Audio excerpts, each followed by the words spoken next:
symbole. Absolument. Non, celui-là. Voilà. Et en mode présentation. Merci beaucoup. Donc, un sujet très sérieux. Et encore merci. Et on peut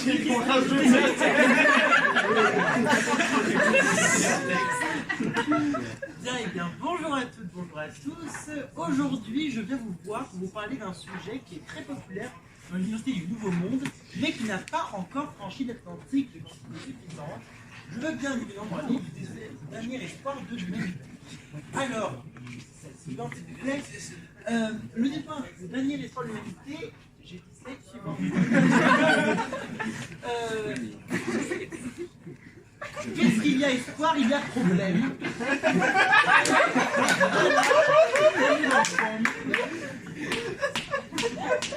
La proportion de navires et submersibles fonctionnels selon la présence de petits d'archipel affiche le résultat catastrophique.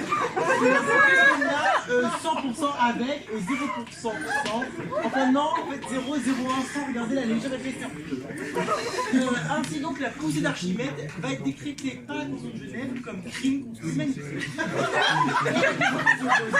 Comment se prémunir d'un tel fléau qui ne cesse de léser l'humanité depuis sa création?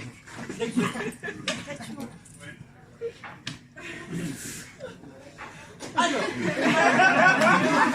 la solution numéro 1 qui a été développée par l'université du Massachusetts dans l'Amérique anglo-saxonne, la solution est du tabouret. Donc, si jamais vous vous référez à la flotte française, par exemple, la poussée d'Archimède va les entraîner vers le fond et donc à couler. Là aussi, sur la figure de vous représentez avec un tabouret. Le tabouret exerce une contre-force qui empêche Archimède de faire couler le submersible bateau. En gros, il y a un avantage au tabouret, c'est que les bateaux flottent et que c'est une solution stable du point de vue thermodynamique. Il a un inconvénient. Premièrement, le tabouret doit se déplacer pour suivre le bateau ou le sous-marin, et surtout, eh bien, le submersible, malheureusement, n'est pas sous l'eau à cause de surlutte contre Archimède. Voilà pourquoi l'université de la partie latine d'Amérique est une association dite du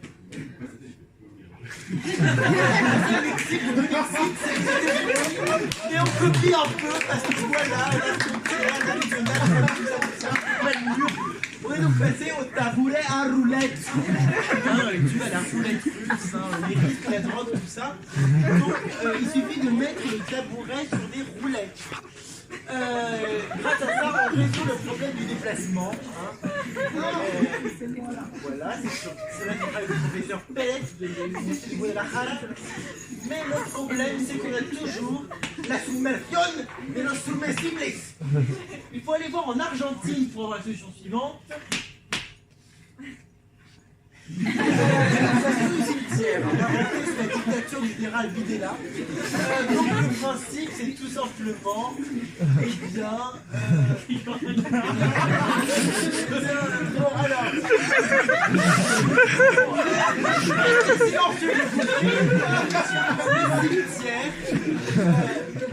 entre la possibilité d'aller voir sus abuelos, ses grands-parents, malédicts. Malheureusement, il est soumis à une malédiction millénaire. Mais heureusement, il reste un pays, le Brésil, qui lui a innové avec la solution numéro 1.4. Ah bah, c'est la solution 1.4 parce qu'au Brésil, on sait pas quoi. Il s'agit du recollement marin.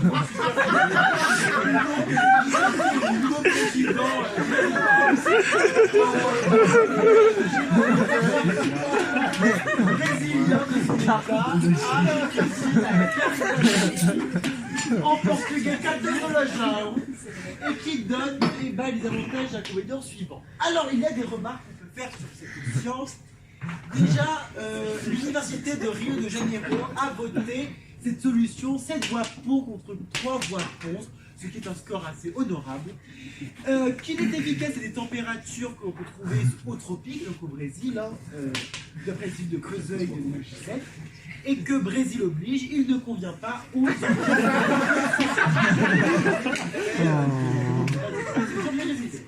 il résiste au sens, hein, puisque au Brésil chercher un sens, c'est de rien chercher, mais il y a un gros problème soulevé par l'Université de Ottawa au Canada, la non-viabilité du raccordement. Alors vous pouvez voir de magnifiques photos de Vancouver. Et qu'est-ce qui apparaît très clairement, c'est que le recollement marin non supervisé, bien que bénéficiant dans cette tiers, donne des solutions non flottantes, voire sujettes aux malédictions. Alors, les remarques, les voici. Voici le collègue Sinclair de l'Université du Québec, dans sa baignoire, sur la mer, vers le Labrador. Et voici ce qui s'est passé à Winnipeg, une attaque d'un bateau de pirates. Il reste donc à tester ces solutions non euclidiennes, mais qui puissent aller sous l'eau. Ce qui nous amène aux solutions par immersion ou plongeables, développées cette fois-ci au Guatemala. Alors, si vous plongez une particule alpha dans de l'eau rouge, ça l'évite.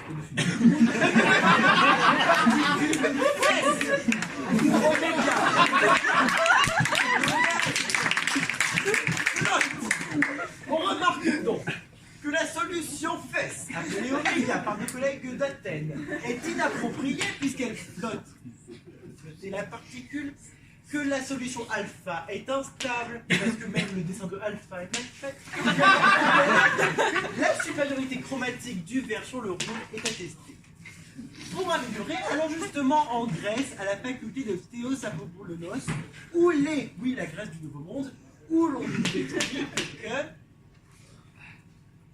il faut appliquer les subversions subventionnées donc dans les pays du tiers-monde, hein, je le disais toujours au Brésil. Et donc, voilà ce qui se passe. Quand vous écrivez Théos, donc grec, Dieu en grec, à l'endroit, vous obtenez des enfants qui dansent sur la terre. Ce n'est pas bien. Zoé, qui veut dire Dieu à l'envers, vous obtenez la mort des crocodiles qui tuent 15 touristes par an en Égypte. C'est donc bien. Écrivez Théos, mais après avoir écrit Zoé, vous obtenez Hiroshima Nagasaki, un beau champignon si vous me permettez l'expression. La suite. On va donc expliquer les conséquences de cette étude de l'Université d'Athènes. Premièrement, il faut bien choisir son orientation. Hein. Les Grecs l'ont toujours dit. La figure, je vous prie. Voilà.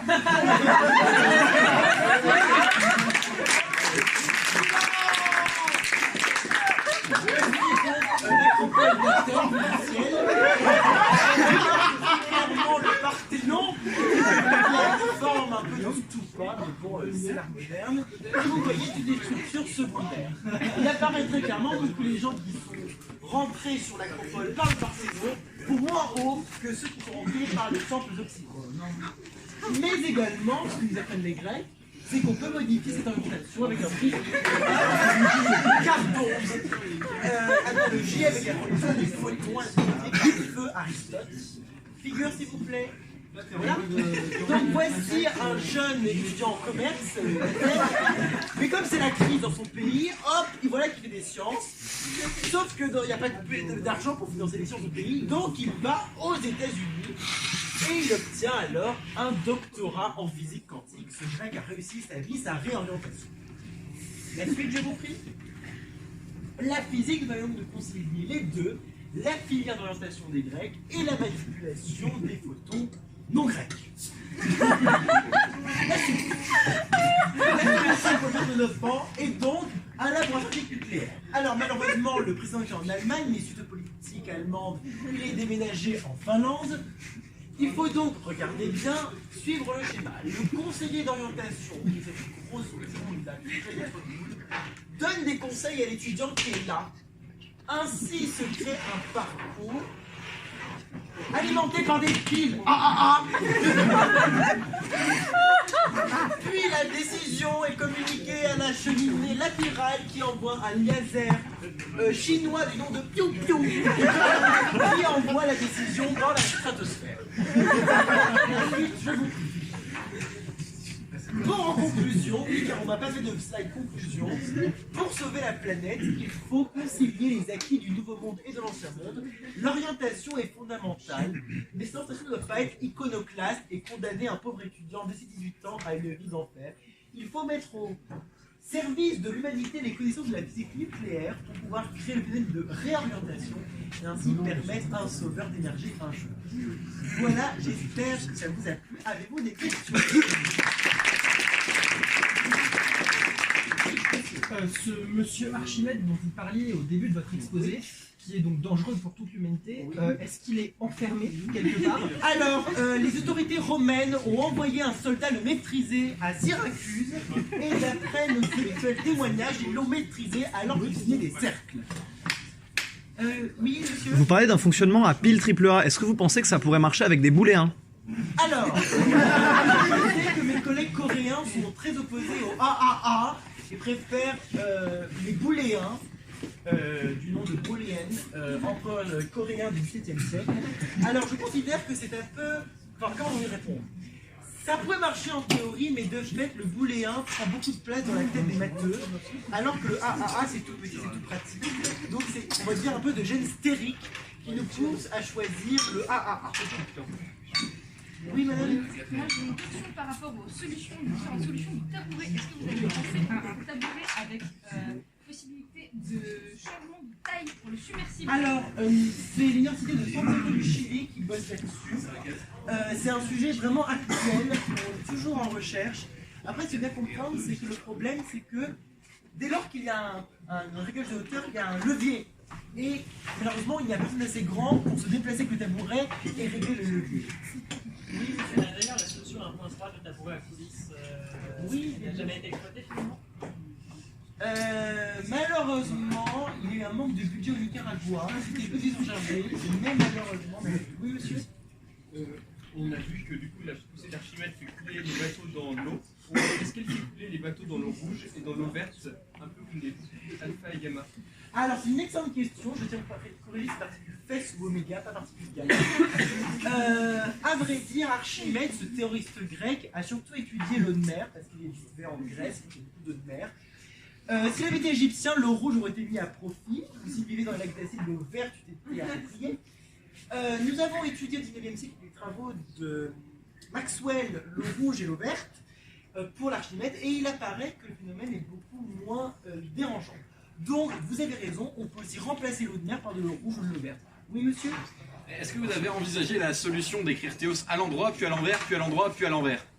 Alors, monsieur, la solution d'écrire Théos à l'endroit, à l'envers, à l'endroit, à l'envers, produit l'annexion de la Grèce par la Turquie. Voilà pourquoi les Grecs ont interdit Dimitri Kostopoulos, directeur de Athènes, de faire ce pentacle. Oui, monsieur. Nous avons le temps pour une dernière question, malheureusement. Alors, j'ai un problème de haute importance. Si vous prenez Théos et que vous tournez autour, Oui.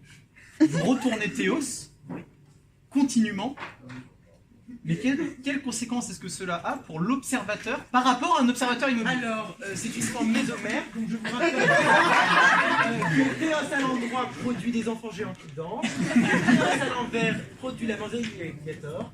Vous l'aurez compris, lorsqu'on tourne, on produit la mort des enfants de toutes les couleurs. Voilà, ce sera tout. Merci beaucoup encore, Étienne.